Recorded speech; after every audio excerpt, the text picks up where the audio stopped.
Assalamualaikum warahmatullahi wabarakatuh. Baik, di sini materi yang akan kita bahas mengenai PPh pasal 23 yang dimana kepanjangannya yaitu pajak penghasilan pasal 23. Pajak penghasilan pasal 23 adalah pajak yang dikenakan atas penghasilan tertentu seperti dividen, royalti, bunga, hadiah, sewa, dan imbalan jasa. Kemudian di sini ada objek pajak dan tarif pajaknya, yang dimana ada dividen yang dikenakan tarif 15% kecuali untuk dividen final. Kemudian ada bunga tarif 15% untuk penghasilan bunga pinjaman. Kemudian ada royalti dikenakan tarif 15%, hadiah dan penghargaan selain yang dikenakan PPh pasal 21 tarifnya 15%. Kemudian ada sewa dan penghasilan lain dikenakan tarif 2%, tidak termasuk sewa tanah atau bangunan. Kemudian ada imbalan jasa, tarifnya 2% untuk jasa teknik, manajemen, dan konstruksi. Selanjutnya ada pemotongan pajak, yang dimana pemotongan pajak ini adalah prosedur pemotongan dan kewajiban pemotong pajak PPh pasal 23 yang diantaranya sebagai berikut. Yang pertama ada pemotongan, kedua ada penyotoran, ketiga ada pelaporan. Yang pertama pemotongan. Pemotongan ini adalah bendahara yang memotong, kemudian menghitung dan memotong pajak sesuai tarif yang berlaku. Pemotong wajib membuat bukti potong yang harus diberikan kepada penerima penghasilan. Yang kedua ada penyotoran. Penyotoran ini adalah pajak yang dipotong harus disetor ke kas negara paling lambat tanggal 10 bulan berikutnya menggunakan surat setoran pajak atau yang kita sebut dengan SSP dan kode billing yang sesuai. Yang ketiga ada pelaporan. Pelaporan ini adalah pemotong wajib melaporkan pemotongan dalam surat pemberitahuan SPT masa PPh pasal 23 yang harus disampaikan paling lambat tanggal 20 bulan berikutnya dengan melampirkan bukti potong dan SSP atau setoran pajak. Selanjutnya ada sanksi denda PPh pasal 23. Sanksi dan denda untuk keterlambatan pembayaran PPh pasal 23 meliputi: yang pertama ada sanksi administrasi, yang kedua ada sanksi pidana, dan ketiga ada keringanan. Yang pertama yaitu sanksi administrasi. Jika pembayaran terlambat dikenakan bunga sebesar 2% per bulan dari jumlah pajak yang kurang bayar, dihitung dari tanggal jatuh tempo hingga tanggal pembayaran. Kemudian yang kedua ada sanksi pidana. Sanksi pidana ini jika terbukti sengaja tidak membayar dapat dikenakan denda maksimal 1 miliar atau kurungan maksimal 1 tahun. Ketiga ada keringanan, yang dimana keringanan ini adalah wajib pajak dapat mengajukan permohonan untuk angsuran atau penundaan pembayaran jika mengalami kesulitan. Baik, mengenai PPh pasal 23 atau pajak penghasilan dapat disimpulkan bahwasanya PPh pasal 23 atau pajak penghasilan adalah pajak yang dikenakan atas penghasilan tertentu seperti dividen, bunga, royalti, sewa, dan hadiah. Tarif yang berlaku adalah 15% untuk dividen, bunga, royalti, dan hadiah serta 2% untuk sewa dan jasa. Pemotongan dilakukan oleh pihak pemberi penghasilan dan bersifat tidak final, sehingga penerima dapat mengkreditkan pajak yang dipotong. Wajib pajak tanpa NPWP dikarenakan tarif 2 kali lipat. Pelaporan dan penyotoran pajak harus dilakukan secara tepat waktu untuk menghindari sanksi administrasi. Baik, selanjutnya materi yang kedua yaitu mengenai PPh pasal 4 ayat 2, yang dimana PPh pasal 4 ayat 2 ini adalah pajak penghasilan yang dikenakan atas jenis penghasilan tertentu dengan pemotongan yang bersifat final. Ini berarti bahwa setelah dipotong, penghasilan tersebut tidak perlu dihitung lagi dengan SPT tahunan. Kemudian ada objek pajak PPh pasal 4 ayat 2 ini mencakup peredaran bruto usaha, yang dimana untuk UMKM dengan omset di bawah 4,8 miliar, bunga deposito, hadiah undian, dan transaksi saham.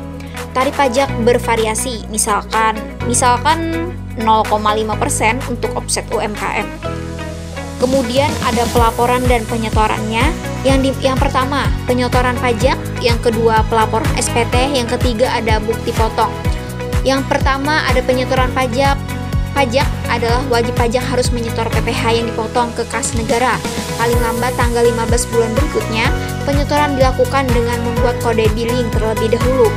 Kemudian yang kedua ada pelaporan SPT.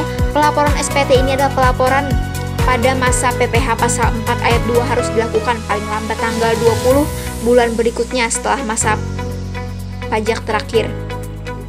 Yang ketiga, bukti potong.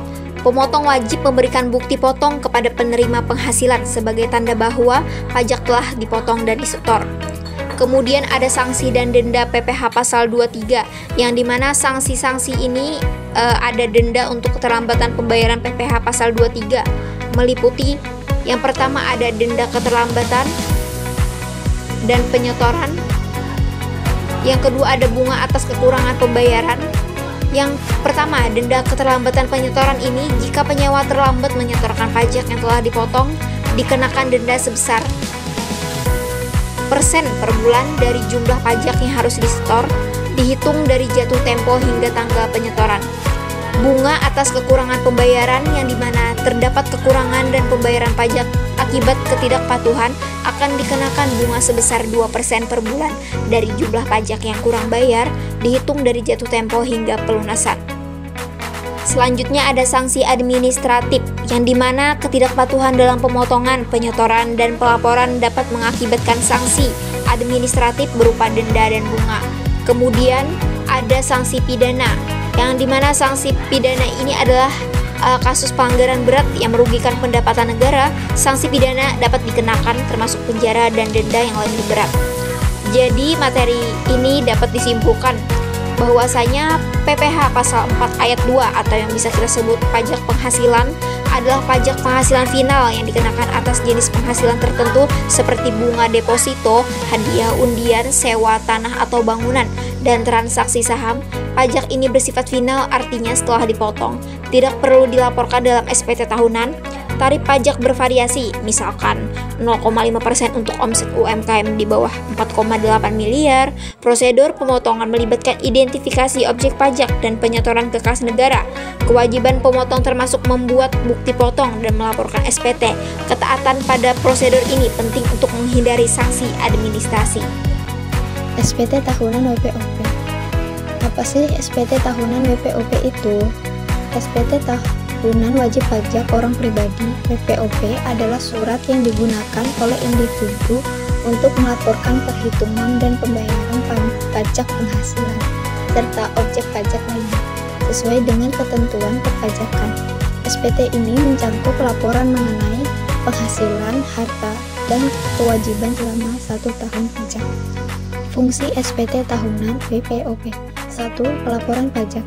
Sarana untuk melaporkan perhitungan dan pembayaran pajak penghasilan, termasuk objek pajak dan bukan objek pajak, serta harta dan kewajiban. 2. Pertanggungjawaban. SPT merupakan bentuk pertanggungjawaban WPOP atas kewajiban perpajakan mereka selama tahun pajak yang bersangkutan. 3. Self-assessment. WPOP menghitung dan melaporkan pajak dan terutang tanpa menunggu ketetapan dari Direktorat Jenderal Pajak. 4. Pemeriksaan kepatuhan. Menguji kepatuhan wajib pajak dalam memenuhi kewajiban perpajakan mereka. 5. Mengetahui kelebihan atau kekurangan pajak.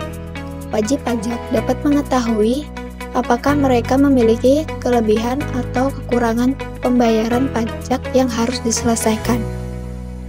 Jenis formulir SPT tahunan. Terdapat 3 jenis formulir SPT tahunan untuk WPOP di Indonesia, yaitu 1. Formulir 1770 SS. Diperuntukkan bagi WP yang memiliki penghasilan bruto tidak lebih dari 60 juta per tahun. Umumnya digunakan oleh karyawan yang bekerja di satu perusahaan. 2. Formulir 1770S. Dipergunakan oleh WP dengan penghasilan bruto lebih dari 60 juta atau yang bekerja di lebih dari satu perusahaan. Juga berlaku untuk WP yang memperoleh penghasilan dari sumber lain yang dikenakan PPh final. 3. Formulir 1770 dikhususkan untuk WP yang memiliki penghasilan dari usaha atau pekerja bebas. Cocok untuk mereka yang memiliki penghasilan lebih dari satu pemberi kerja atau yang dikenakan PPh final. Sanksi dan denda. Sanksi dan denda untuk WPOP yang tidak melaporkan SPT tahunan adalah sebagai berikut. 1. Denda keterlambatan. Denda sebesar 100.000 dikenakan bagi WPOP yang terlambat melaporkan SPT tahunan. 2. Denda untuk WP Badan. Untuk WP Badan, denda yang dikenakan adalah 1 juta. 3. Sanksi pidana.